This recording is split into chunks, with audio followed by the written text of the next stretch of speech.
婚后1年，江淼他妈突然带着小自己18岁的男朋友从国外回来了，她对我颐指气使，还要求我们给她买1套婚房、1辆房车。我不同意，江淼直接对我动手：“那是我妈，你是她儿媳妇，你还有没有一点孝心？”我直接甩出离婚协议，你去当你妈的孝顺好大儿吧。大家好，开始今天的分享之前，希望你能给人间烟火点个订阅，我将会分享更多优质的内容。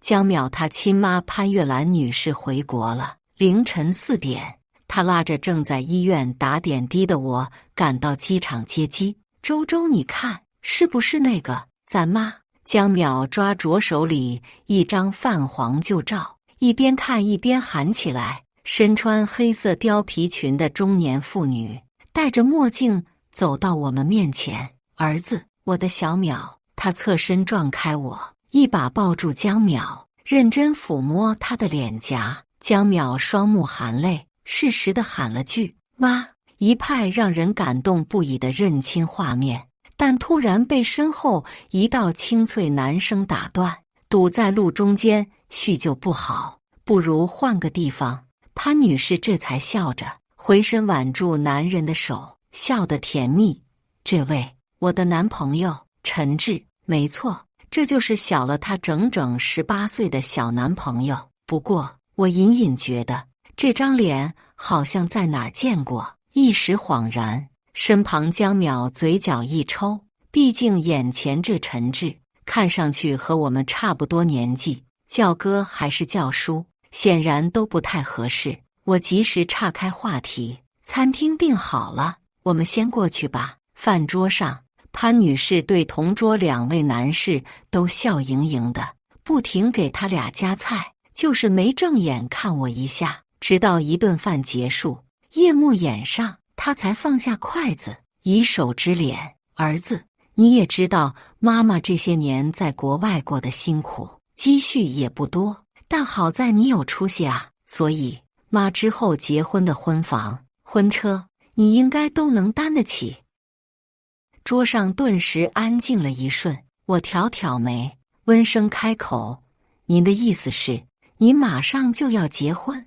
潘女士斜睨过来，冷哼一声：“怎么，我亲儿子都没开口，你就觉得有问题了？”说着就看向江淼：“儿啊，你还真是给妈妈找了个好媳妇。”江淼咬咬牙，急了：“妈，孟周说话就这样，你别在意。”潘女士点点头，得意一笑：“争端来得这么快，我是没想到的。”表面我仍是满脸笑容：“妈，您误会我了，我没什么不满，只是记得您回国前给我们来电话说10几年来非常思念咱爸，刚好过几天就是他忌日，我还以为您要先回去看看他老人家呢，没想到啊，这就要2婚了。据我所知，他认识陈志好像不到2个月呢。”闻言，潘女士脸色一变：“这是自然，我会去看看江城，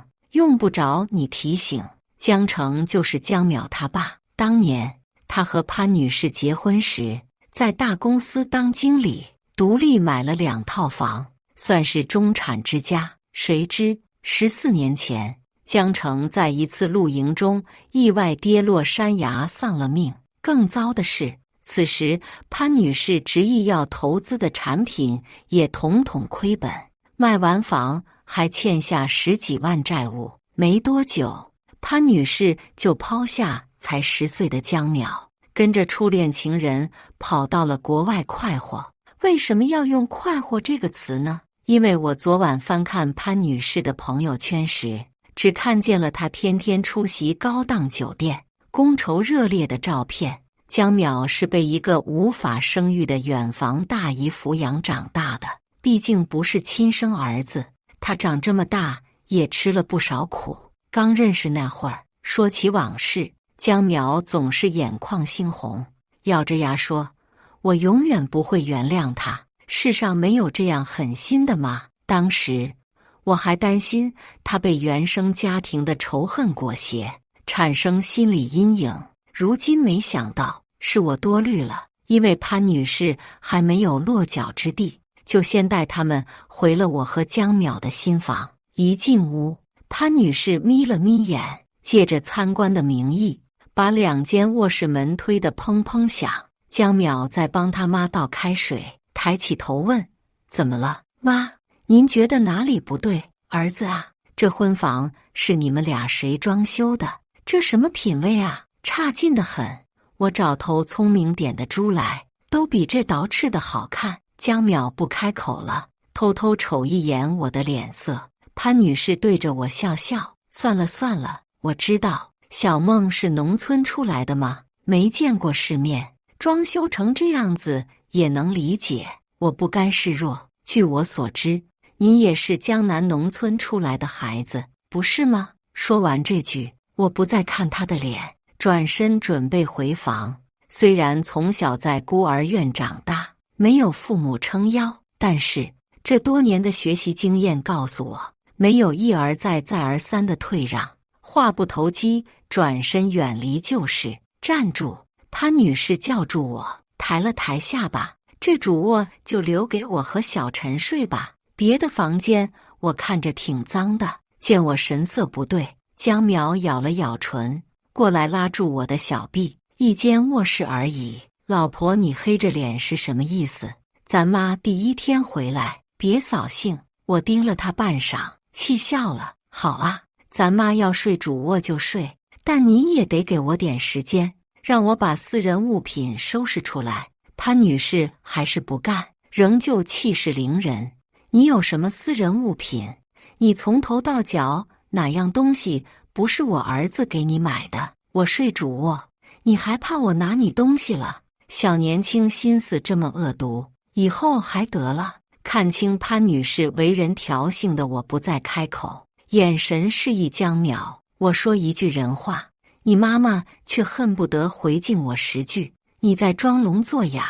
我想我要慎重审视我们的关系了。”江淼满脸纠结，额上都出了细汗，一直看着这一幕的陈志，终于开了他的尊口：“月兰，你就让他进去收拾收拾吧，不然我睡不惯。再说这大晚上的闹个不愉快，让别人听见了多不好。”潘女士终于闭上了嘴。我收拾好自己所有东西，进了次卧，反手关上门。江淼在门外喊了我半天，最后睡在了沙发上。半夜2点多，他还在发消息给我：“老婆，我错了，你没必要生气，家和万事兴啊。”我没理他。第2天一早起床，准备去上班，一晃眼就在垃圾桶发现了一堆纸屑。我把碎纸屑倒出来，发现这是我熬夜了大半个月画好的商稿，整整2幅画，价值2000左右。我的怒喊终于惊醒了这房里其他3人。江淼愣愣地从沙发上转醒，急问：“宝贝，你怎么了？”我的2幅画稿一直放在茶几第1个柜子里面，是谁撕掉了？吵什么啊？是我。潘女士一身朱红色睡衣走出，笑得轻蔑：“一堆废纸而已，至于紧张成这样？我吃橘子时没看见纸巾，不就只能拿几张废纸擦手？”我气得发抖：“废纸？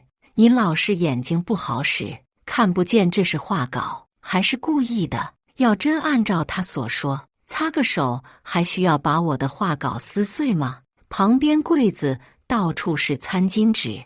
潘月兰脸色扭曲，转向江淼：“你是死的吗？你找的好媳妇敢吼我，你也不出声。”江淼如我所料，为难地低下了头，装死。陈志则是抱臂靠在一旁沙发，似笑非笑。他甚至对我比了个鼓劲的手势：“那好，潘女士，我必须告诉你，这是2张商业稿，任何人撕毁都要按价赔偿。”一下楼，我就直接拨了报警电话。虽然我知道这名义上属于家事，警察不好插手，但是很快我就不再是江淼的老婆，这可就不属于家事了。公司里，我和合伙人兼师姐商讨补救方案，好在电脑上存有底稿，及时画出原样图案并不难。我索性在公司待了整整1天，这期间江淼没有给我打一个电话。往常我下班回家晚了几分钟，或者出差忘记给他报平安，他都要急得给我连拨10几个电话。现在或许是有了母爱，不需要夫妻真情了。傍晚，陆婷师姐提起上次落在我家的光盘，决定和我一起回家取。刚进小区，我就看见江淼在槐树下打电话，语气里满满的自负。你放心，用不了24小时，周周绝对会回来。他那死要面子的，能离得了我？以前是我太惯着他了，还是我妈说的对，媳妇就要狠狠晾着，不然他就膨胀的不知道自己是谁了。听见这话，我浑身怒气一道往上涌，几乎焚烧心脏。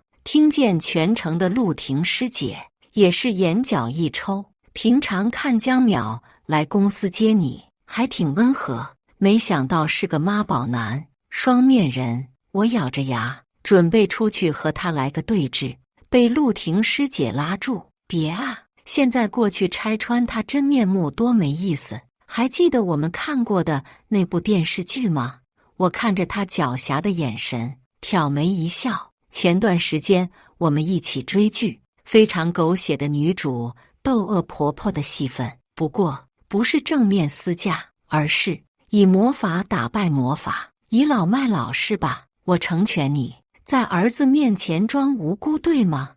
那就比比看谁的演技更好吧。想到这，我没再管江淼，转身回了公司，用半个小时让公司律师拟定好一份离婚协议书，再打车回了家。谁知拿钥匙开了门，屋里竟然坐了一堆中年妇女，满屋子浓郁的脂粉香水味，甜腻的让人不适。见了我，耳边叽叽喳喳的声音没有丝毫停顿。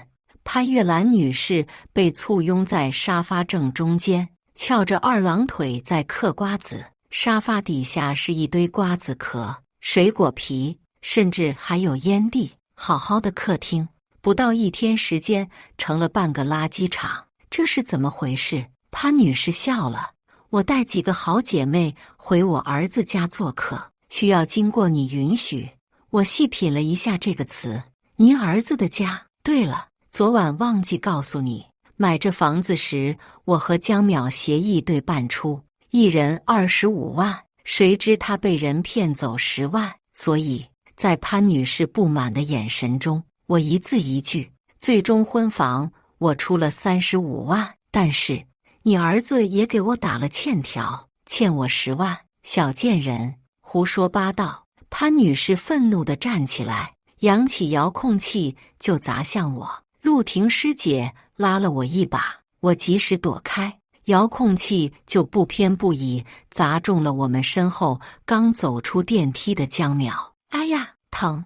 江淼痛苦地捂住鼻梁。潘女士一惊：儿子你没事吧？屋里这么多围观群众，江淼不好发作，牵强地笑笑：没事。说着看向我，老婆，我就知道你最乖，肯定会回来。我冷冷打断他：你想多了，我只是和师姐回来拿东西，顺便送你一样东西。江淼看着我眼神中的冷意，明显一愣，却又执着地打断我：老婆，你给我准备了礼物是吧？待会送，咱们先说婚房的事。我眉心一蹙：婚房？对呀，妈不是要结婚吗？她什么都不要，就要婚房婚车，咱们尽点孝心，也该满足她。我属实是不太能和她平静对话了，嗤笑出声。再看屋里，潘女士激动地抹抹根本不存在的泪，身旁的几个中年妇女频频点头。多好的儿子啊！月兰，你是真有福气。听到赞美声的江淼再接再厉：真的，周周，我去看了房，也都算清楚了，咱们各有存款，一人出个50万就能行。那是你的事，与我无关。虽然50万存款我有，但也绝不是拿来给他充当孝子的面子的。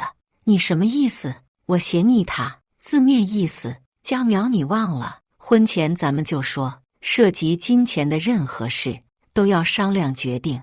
你违反了规则。潘女士又忍不住哭出声。看吧，我和小陈还是不该回来，闹得一家不愉快了。陈志不搭腔，走出门来，近距离看好戏，自觉面子过不去。江淼突然发怒，伸手狠狠推搡了我。孟周，那是我亲妈，你是她儿媳妇，这点要求都做不到，你还有没有一点孝心？陆婷师姐和陈志同时伸手扶了我一把。沉默几秒，我抬头，利落地对着江淼的脸甩出离婚协议书。行啊，我成全你江淼，你去当你妈妈的孝顺好大儿吧。咱们离婚，财产分割，以及你打欠条欠我的10万，统统算清楚。晚上10点，离开这场闹剧，站在空阔的大马路边，我才感受到皮肤上沾染的凉意。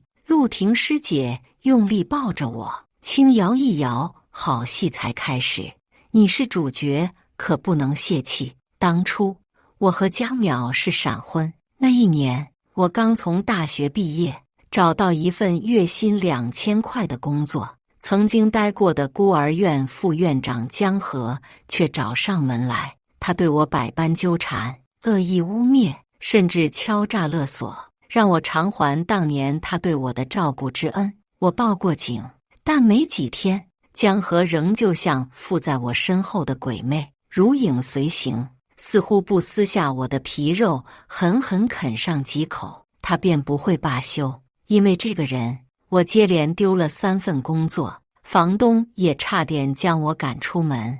江淼是在这时向我伸出援手的，他向我提出结婚，还花钱找了家里的几个远方堂兄弟，替我解决好了这个麻烦。此后，江河再也没出现在我眼前。我和江淼因短暂接触而感情升温，领了结婚证，感激是其中一个因素，更重要的是我与江淼同是海大校友的情谊，不考虑所谓真爱。作为结婚对象，家庭简单、为人诚恳的江淼是不错的，但如今我发现自己把事情看得太过简单。3天后，我正和陆婷学姐出差，候机室里，江淼的电话打了过来。你有必要吗？周周，别太过分了。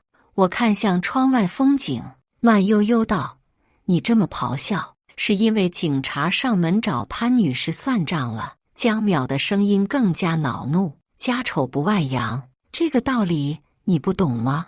为了你几张画纸，我和我妈今天在全小区面前丢了面子。哦，是吗？我笑开来，那是你的家丑，不是我的。离婚协议书请尽快签好，给我送来。话筒对面沉默几秒，在我耐心快耗尽时，传来滴滴一声：周周，别闹太过，差不多就行了。我直接挂了电话，闭眼补觉。凌晨下飞机时，我神志已经清醒大半，手机上又收到一段视频，一个陌生微信号发来的，头像是一个穿着白裙的年幼女孩。点开视频，江淼气得咬牙切齿的一张脸放大在眼前，他甚至摔了我们一起买的情侣杯，扯开嘴角放话：等着看吧，过不了几天，他一定会舔着脸回来求我的。孟周嘴硬心软，他早就适应不了没有我的生活。身边听见全部对话的陆婷师姐摇了摇头，看来这小子太自信了，需要我帮你加把火啊。这段视频的拍摄视角是在城东那套新房客厅转角位置，除去江淼母子俩，那就只剩下一个可能性了：陈志。一段婚姻出了毛病，就该及时处理。我并不打算把自己的战线拉得太长。几天后，当我挽着一个年轻男人的手走进商城挑选对戒时，监视我几天的江淼彻底绷不住了。商城电梯旁，他冲过来就想给我身边的小师弟一拳，被师弟反手甩了一个趔趄，跌坐在地的他看上去狼狈不已。潘女士紧随其后，见自己儿子吃亏，踩着高跟鞋扑过来就要扇我巴掌，我果断报警，店主又帮着叫来安保，这才让发疯的母子俩安分下来。孟周，你对得起我吗？这才几天，你就在外面找男人？我冷眼看着江淼的愤怒，觉得很好笑。有些男人就是这样，明明没几分真诚的爱意，却要把自己摆在受害者的位置，显示存在感。名义上我们已经离婚了，只差走个程序。我不同意。江淼一反常态低吼起来，被潘女士拉住。自从上次因为画纸事件被警察实行教育后，他对我的不满应该又浓郁几分。孟周，少给我嚣张，老娘比你多活几十年可不是虚的。离婚可以，城东的房子归我们，你还要额外赔偿我儿子30万精神损失费。我皱眉，阿姨，您的脑子是在哪受过伤？有去治疗吗？我告诉你，该是我的，我1分都不会少拿。潘女士气得在身后怒骂我祖宗8代，我觉得心烦，转身离开时，江淼突然侧身拽住我的外套，红了眼眶。不行，周周，我不离婚。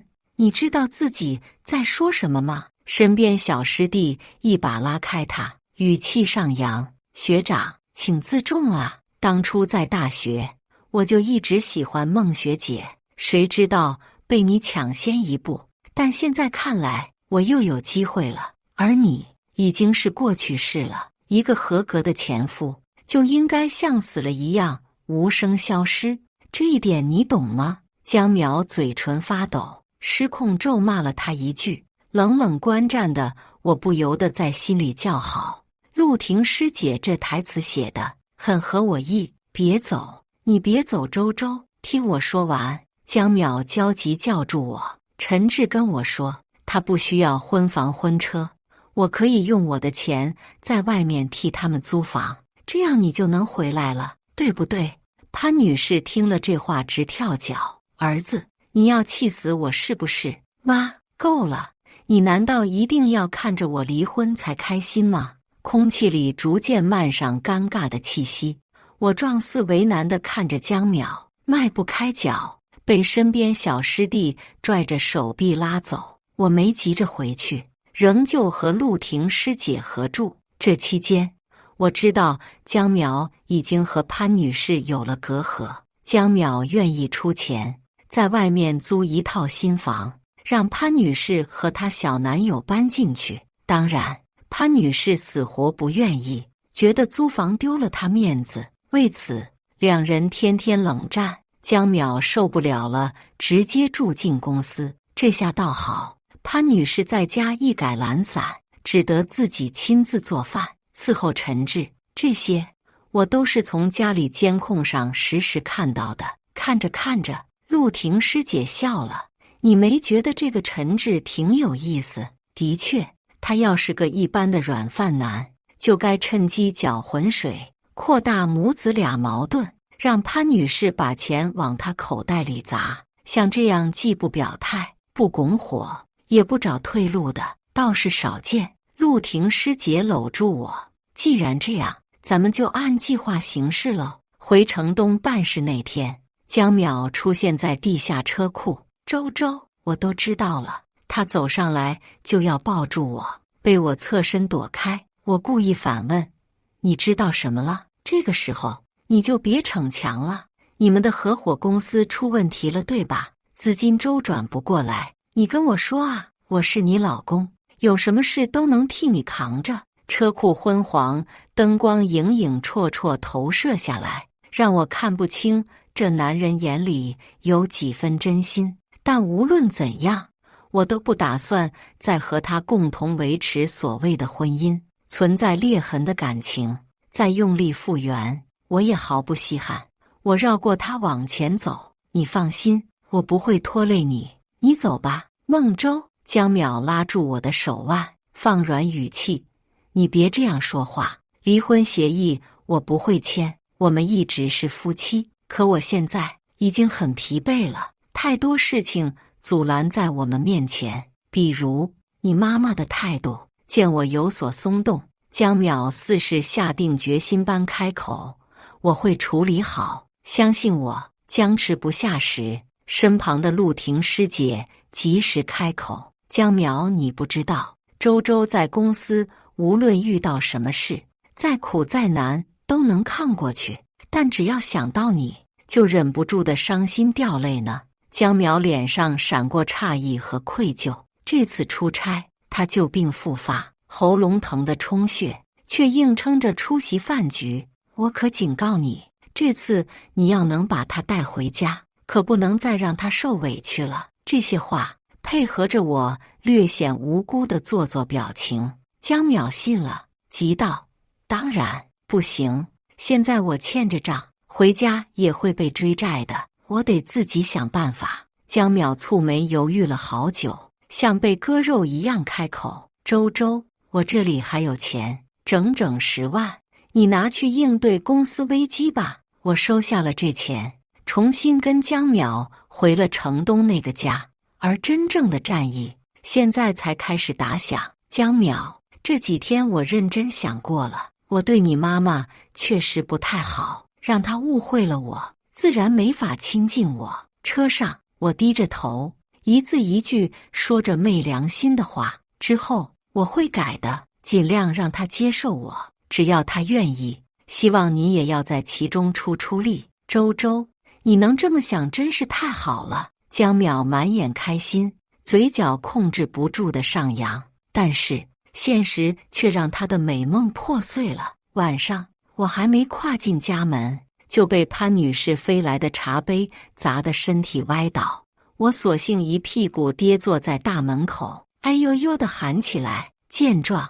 江淼沉下脸，对潘女士大喊：妈，你又来了，傻儿子，你为了这个不知羞耻的女人，要忤逆亲妈妈。我柔弱无骨，拉拉江淼的手，算了，咱妈也不是故意的，她可能正在更年期，你不该吼她。更年期3个字狠狠刺激了潘女士的神经，让她直接扑上来。江淼额上青筋直跳，你闹够了没有？潘女士面部扭曲，握着手机对我和江淼一起打。推门而出的陈志走上前来，试图拉架。撕扯中，潘女士后背狠狠摔在了茶几尖角，疼得尖叫起来。这个剧情的发展在我意料之外，我比江淼快一步跪在地上，声泪俱下：妈，你怎么样？没摔着哪吧？你别动气啊！江淼，这都是为了我，他不是故意刺激你的，给我滚！哎呀，疼死我了！救护车赶来那一刻，这场闹剧才得以收场。江淼忙着将潘女士弄上车，我抽空瞥了一眼一旁插兜而站的陈志。夜色下，他眼底的嘲弄和快意隐隐浮现。刚才混乱中，江淼面朝向我，试图拉我起来，他自然没看见陈志是如何悄悄将地上玻璃弹珠踢到潘女士脚边，成功让她踩滑的。潘女士的尾椎骨受了伤，在市医院里住院。这期间，我没有忘记自己最近的贤妻人设，整天往病房里跑。潘女士叫我往东，我就不往西；她要吃苹果，我还多削几个梨。几天下来，病房里其他几位老人都把我夸上了天。小潘啊，你多有福气啊！这儿媳妇对你比亲女儿照顾妈还好。潘女士不屑一顾：放屁，她这都是装的。我不反驳，仍旧站在一边，安安静静给她盛汤。小潘啊，你这么说话就不对了。这小梦对你怎么样？大家都是看得见的。我向这2位仗义直言的阿姨投去感激的眼神。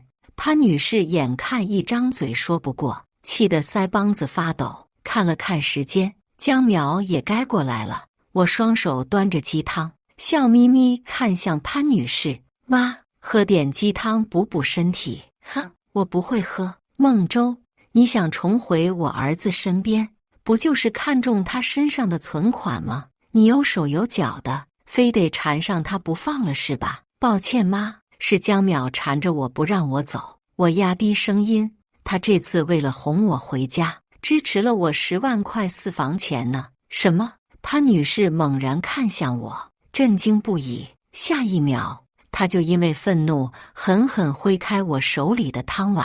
我早料到她会有此举动，手里使了点巧劲儿，将汤洒向门口方向。而江淼正在此时走进病房，金黄色泛着油的鸡汤全部泼在了他的白色西装上。“江淼，怎么样？你烫着没有？”我装作万分着急地抓住他的手，左看右看，都怪我，都怪我，连这么一碗汤都端不好，幸好没伤着妈呢。江淼的面色一沉，一只手就将我揽进怀里。“我都看到了，周周，这不关你的事。”我用力地挤着眼泪，这当然怪我，照顾病人都毛手毛脚。潘女士终于忍不住叫喊起来：“儿子，你别听这个死女人瞎说！”“妈！”江淼怒喝：“你到底还想我们怎么样啊？你是不知道，这些天周周公司出了问题，他白天要来照顾你，晚上还得加班到12点，就是为了我们这个家。”我摇摇头：“江淼，够了，你跟咱妈说这些干什么？”江淼又心疼地拍拍我。潘女士直翻白眼：“这跟我有什么关系？是他自己犯贱。”江淼摇了摇头：“周周说的没错，您还是被陈志骗得太深了。”“又提陈志干什么？”潘女士反应极大，几乎要跳下床来。她是全心全意爱我、宠我，可跟你这个恶毒老婆不一样。江淼还想说什么，我委屈十足地将她拉出了病房。走廊上，江淼握住我的手：“这些天辛苦你了，老婆。你放心，等熬过这段时间，一切都会好的。”我看向他，只是摇头。我以前怎么没发现，江淼其实是很会破的，他的嘴上功夫做得比谁都好，也会开始站在我这边，但是他的心疼永远停留在语言上，就像他一直知道这几天潘女士辱骂我8辈祖宗，用手机砸我，甚至对着我身体吐痰，但是他也只会表面生气，更多的精力是用来稳住我。“周周，坚持下去，熬过这段时间就好了。你也知道我妈只是情绪激动，她人不坏的，你继续表现，她会接纳你的。这不是真正维护爱人的表现，最多只是她本人的心理安慰投射罢了。”平复一会儿，我才抬起头：“告诉你个好消息吧，我和师姐的公司问题解决了，总亏了你资助我的那10万呢。”江淼大喜：“真的？那你现在是不是有多余的钱？这10万可以还我？”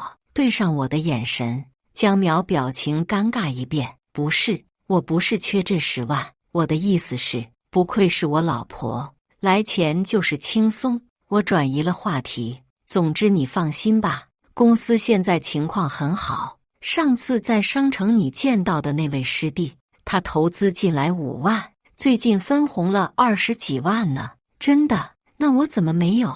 我笑了：“这不一样啊，他是最开始就入股的，不像你，当初我开公司，你还说我铁定血本无归，得在家靠你养活呢。”江淼立刻讨好地拉拉我的手：“周周，我错了，这样我再拿几万出来投进你们公司，之后也挣他个几10万。”说到这，他两眼发光，很是兴奋：“你还有存款呢，这钱你不是答应要给你妈租个好房子吗？”江淼轻笑：“租什么婚房啊？你之前跟我说老家那泥瓦房给他们住，我觉得行，不然到时候咱们全家过得拮据，好处全让那陈志占了。在医院躺了半个月后，潘女士出院了，但是因为没能第一时间看到她的婚房，她气得缩在出租车上不肯下来。江淼头疼不已，妈，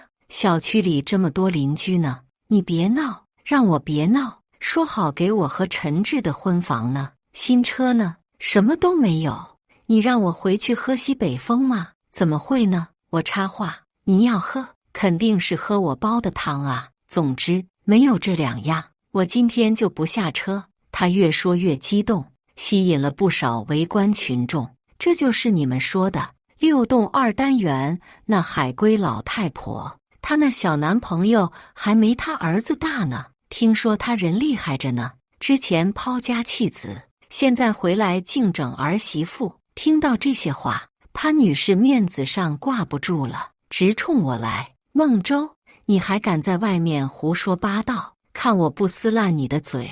她挥手就要打我，面目堪称扭曲。既然如此，那也别怪我表演了。下一秒，我整个人从车里摔下来，跌倒在地。围观的邻居惊呼出声：妈，你才刚出院回来，有话好好说，别生气。我瘫软在地，神色痛苦，却还是句句恭顺，劝导潘女士。受害儿媳的戏份算是被我狠狠拿捏了。江淼自觉丢人，坐在车上左右为难，恨不得把头缩进椅子下。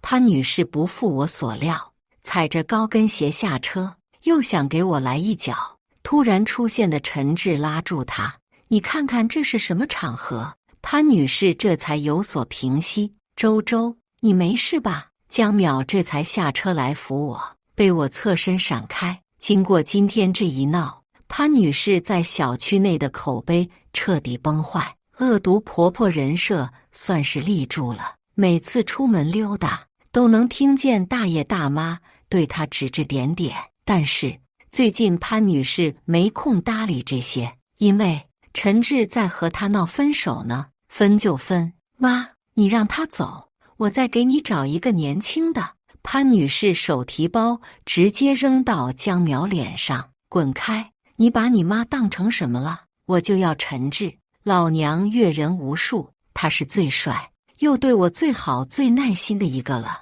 他正堵在门口哭哭啼啼。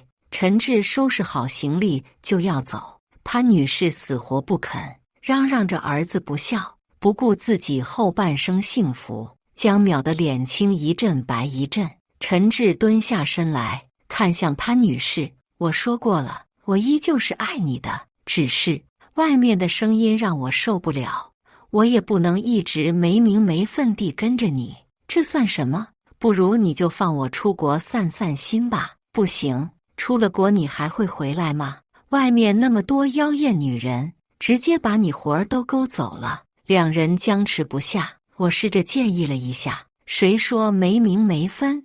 你们可以先办个订婚宴啊，就由江淼出钱，把亲朋好友都请过来，就当小聚一下，怎么样？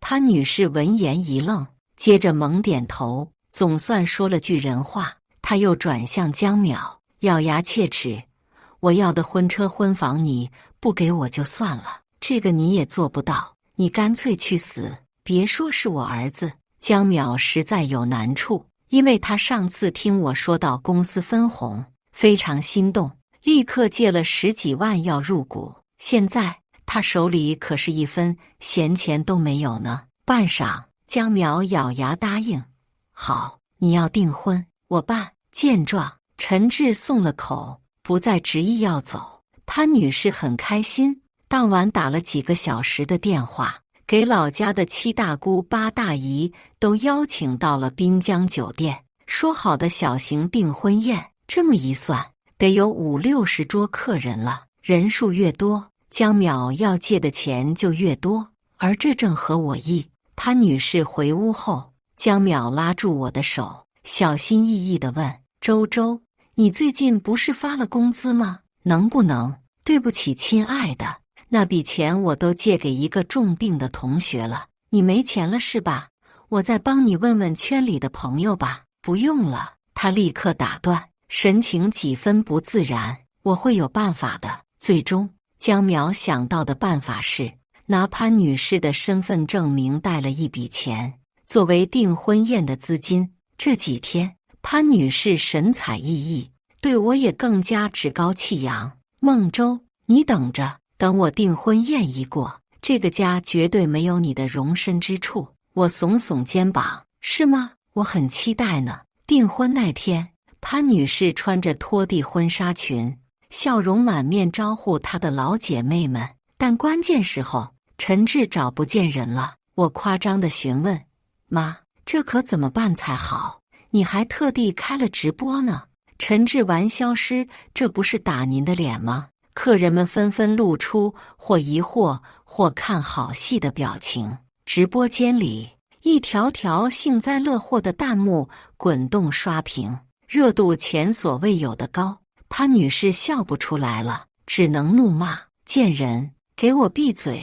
又指挥一旁的江淼：“你是死的啊，赶紧去找人啊！”“不用找了，我在这。”陈志一身黑色牛仔套装从2楼走廊下来，潘女士讪笑着去挽他的手。“哎呀，吓死我了！你怎么？”陈志冷淡地挥开他的手，气氛僵在原地。下一刻，他手动操作遥控器，本来要放映潘女士美照的大屏幕呈现一张张旧照片，每张图的背景都是一家孤儿院，里照片上是不同的小孩。这是什么啊？台下客人窃窃私语。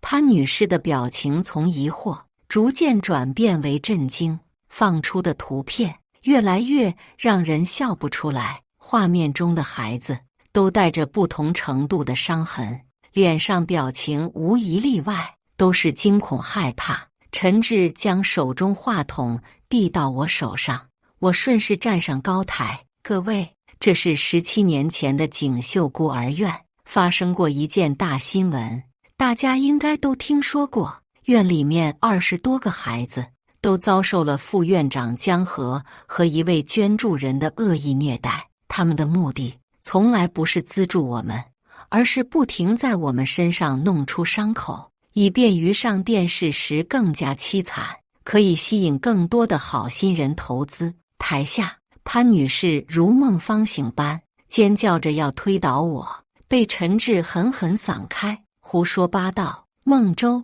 你个疯女人！我眨眨眼，忍住泪意，继续开口。很不巧，我以及今天的新郎陈志都是锦绣孤儿院长大的孩子，而我们的潘月兰女士就是当初那位名义上的捐助人。孤儿院副院长江河是他表弟，两人用恶毒的方式欺骗了来自外界的上百万捐款。更可恨的是，其中有一个9岁的女孩被他们活活虐待致死。那女孩叫陈亚，是陈志的亲妹妹。事情爆出后，江河扛了所有罪，潘女士从中周旋，江河没几年就被释放，并且找上包括我在内的好几个女生敲诈勒索。话音落下，全场已经骚乱不堪，唾沫星子纷纷刺向潘月兰，她半瘫倒在椅子上，嘴角直抽。原来是你，孟周，你竟然敢对我使阴招！陈志呢？他也是被你蒙骗要来害我的，是不是？陈志冷冷看向他，别装了，这时候继续演下去就没意思了。你们害死我妹妹，这笔账我一辈子都不会算了。江淼眼神空茫地看向我，又看向陈志，不知作何反应。我一步步走进潘月兰，勾唇一笑，当年的事没完，潘女士，现在你需要继续接受你的审判，不要急，你弟弟江河已经在里面等着你了。明亮的窗外，尖锐的警笛声响起，潘月兰骂骂咧咧，在所有来宾的注视下被警察拖走。江淼站在我身后，犹豫半晌，艰难开口：“周周，所以从一开始你就是不爱我的吗？你一步步算计，就是为了报复我吗？”“并不是。”江淼，我转身看向他，江河当初骚扰我，是你帮了我，我很感激，我们也确实有些投缘，所以我答应和你结婚。但我万万没想到，你的亲生妈妈会是曾经我最恨的那个人。我开始筹划，就是和你一起去接机那天，看见陈志的第一眼，江淼拳头紧握，所以你们就联合起来了，不应该吗？江淼，从你妈妈回来那一刻，你对我是怎样的态度，你自己清楚。我的决定从来不是某一天形成的，而是那无数个对你失望的瞬间。江淼苦笑着，嘴角自嘲的弧度越来越大。现在好了，为了这场荒唐至极的订婚宴，我欠下了10几万块，你开心了，满意了？我无视他逐渐发红的眼眶，利落地往前走。离婚协议书我早就签好了，你的那份请尽快转交给我。江淼，前后拖了这么久，你不嫌累我还膈应得慌呢。孟周，你是真的想清楚了吗？江淼不甘心的声音回荡在已然空旷的饭厅。我没回头，淡淡道：你不签，我也有别的办法让你签，或早或晚的事。几分钟后，江淼颓丧的声音响起：好，如你所愿，今晚你会拿到你想要的。我毫不犹豫迈开步子往外走。站在阳光下，我突然发觉地上那金黄色的影子格外高大挺拔，我也要开始一段新的旅程了。以上就是今天分享的故事，大家有什么想说的、想吐槽的，欢迎在下方评论交流。